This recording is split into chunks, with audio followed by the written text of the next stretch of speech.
Hello दोस्तों, आपका हमारा यूट्यूब चैनल एजुकेशनल नॉलेज में स्वागत। जैसा कि दोस्तों आपने थंबनेल देख ही लिया होगा किस चीज़ पे ये वीडियो होने वाले। इलाहाबाद हाई कोर्ट को लेकर दोस्तों आपका जो कट ऑफ रहा है दोस्तों, वो लगभग near about 60 number he cut off था, चाहे जो भी ओबीसी जनरल थोड़ा सा अप डाउन हुआ है।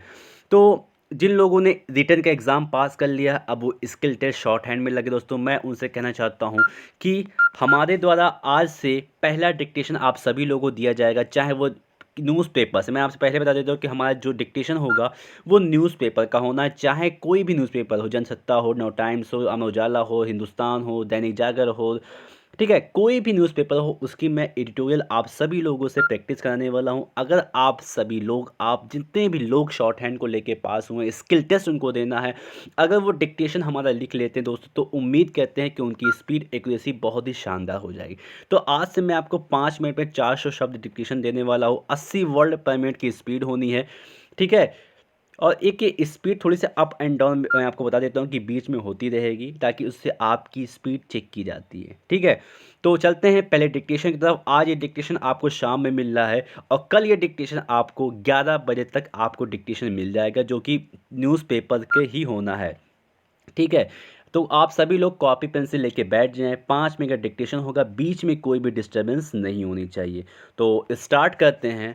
1 2 3 स्टार्ट। बहुचर्चित अडानी समूह को लेकर आई अमेरिकी फर्म हिंडनबर्ग की रिपोर्ट, और उसके बाद इस समूह की कंपनियों के शेयरों में भारी गिरावट को लेकर संसद में दूसरे दिन भी जिस तरह हंगामा हुआ, उससे यह स्पष्ट है कि विपक्ष इस मामले को तूल देने में लगा हुआ है। वह शायद आगे भी तूल देता रहेगा, क्योंकि उसे इस प्रकरण के बहाने प्रधानमंत्री नरेंद्र मोदी पर राजनीतिक हमले का अवसर मिल गया है। विपक्ष के हमलावर रवैये का एक कारण नियामक संस्थाओं का आगे आकर स्थिति को स्पष्ट न करना भी है। हिंडनबर्ग की रिपोर्ट आए करीब 10 दिन हो गए हैं, लेकिन अभी तक हमारी नियामक संस्थाओं और विशेष रूप से सेबी ने वैसी तत्परता नहीं दिखाई है जैसी अपेक्षित थी।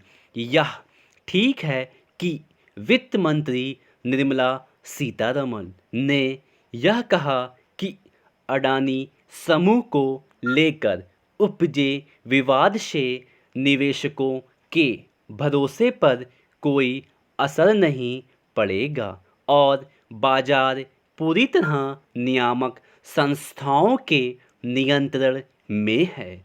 लेकिन प्रश्न यह है कि ये संस्थाएं उन सवालों का ठोस जवाब देने के लिए आगे क्यों नहीं आ रही है, जो सतह पर उभर आए हैं।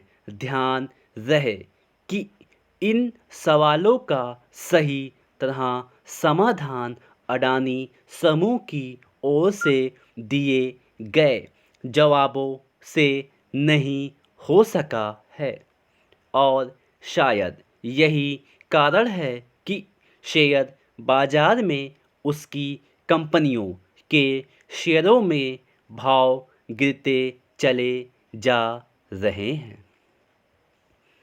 इससे इनकार नहीं कि हिंडनबर्ग ने अप्रत्याशित तरीके से आगे बढ़े अडानी समूह का एफपीओ आने से ठीक पहले उसे जिस तरह निशाना बनाया, उससे उसके इरादे संदिग्ध जान पड़ते हैं।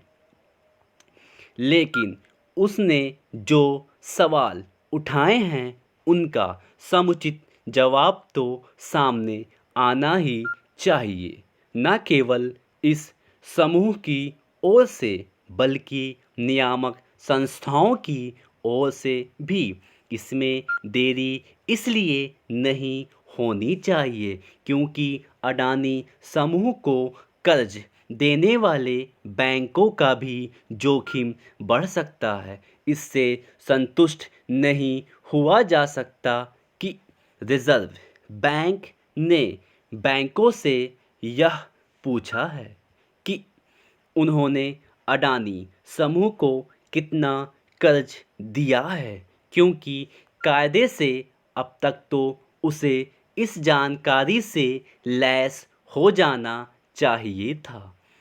इससे भी अधिक आवश्यक है कि सेबी को समय रहते सक्रियता दिखानी चाहिए थी। सेबी इससे अपरिचित नहीं हो सकता कि अस्पष्टता और अविश्वास के वातावरण में शेयर बाजार किस तरह व्यवहार करता है। सच तो यह है कि उसे अडानी समूह के मामले में अपने ठोस निष्कर्षों के साथ अपनी प्रतिक्रियाएं इस तरह देनी चाहिए थी।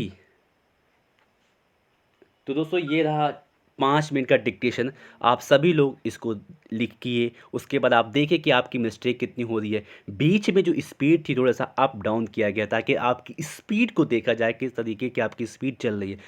ठीक है, कल से जो हमारा डिक्टेशन होगा दोस्तों वो आपको सुबह 11 बजे तक ही मिल जाएगा। तो उम्मीद करते हैं कि आपको हमारा डिक्टेशन अच्छा हुआ लगा होगा। लिखिए, कल से और अच्छे तरीके से मैं आपको डिक्टेशन दूंगा, अच्छी तरीके से।